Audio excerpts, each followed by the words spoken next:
મિત્રો, પ્રેમ વંદન, જય શ્રી કૃષ્ણ, વાસુદેવ સર્વમ. આપણો સૌથી મોટો દુશ્મન હોય તો આપણો અહંકાર છે, આપણો હું છે. એના સંદર્ભમાં એક રચના છે કે રામ બોલો રામ, મારો હું ગયો. રામ બોલો રામ, મારો હું ગયો. જીવતા જીવ, મારો હું ગયો. જો આપણો અહંકાર જતો રહે તો આપણું જીવન ખૂબ જ સીધું, સાદું અને સરળ થઈ જાય.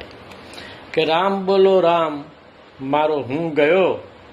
જીવતા જીવ, મારો હું ગયો. અને જીવતા જીવ જાય તો જ આ બને. કે જન્મો જન્મથી પેરી ગયો હતો. જન્મો જન્મથી પેરી ગયો હતો.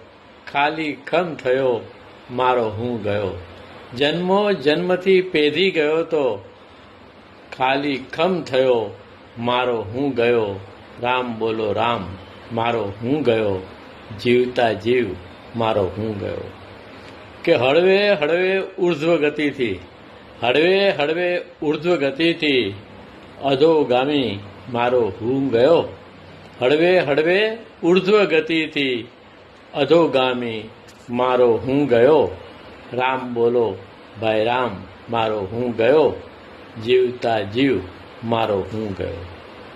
કે સંસાર છૂટી ગયો, સંસાર છૂટી ગયો, સાર રહ્યો. સંસાર છૂટી ગયો, સાર રહ્યો. હતો એ અસાર, એ મારો હું ગયો. સંસાર છૂટી ગયો અને સાર રહ્યો. હતો એ અસાર, મારો હું ગયો. અને છેલ્લે કે આત્માથી આત્મ તુષ્ટ થયો.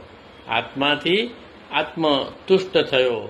મન બુદ્ધિ ચિત્ત, મારો હું ગયો.